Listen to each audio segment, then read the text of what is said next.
അള്ളാഹുവിന്റെ ശത്രു, റസൂൽ സല്ലല്ലാഹു അലൈഹി വസല്ലമയുടെ ശത്രു, അള്ളാഹിന്റെ റസൂലിനെയും സഹാബാക്കളെയും നശിപ്പിച്ച് ഇസ്ലാമിനെ പൂർണ്ണമായിട്ടും ഇല്ലാതാക്കാൻ ഒരുങ്ങി പുറപ്പെട്ട അബൂജഹലിന്റെ ദുആ രണ്ടും അള്ളാഹുവിനോടാണ്. പ്രിയപ്പെട്ട കാര്യങ്ങൾ വളരെ വ്യക്തമായിട്ട് നാം മനസ്സിലാക്കണം. പിന്നെ എന്തിനാണ് ബദർ ഉണ്ടായത്?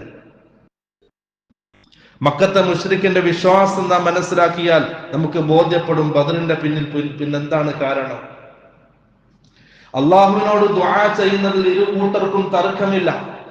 പക്ഷെ അള്ളാഹുവിനോട് മാത്രമേ ദുആ ചെയ്യാൻ പാടുള്ളൂ.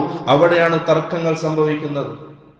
ഇബാദത്തുകൾ അള്ളാഹുവിന് മാത്രമേ പറ്റൂ എന്നുള്ളിടത്താണ് വിഷയം.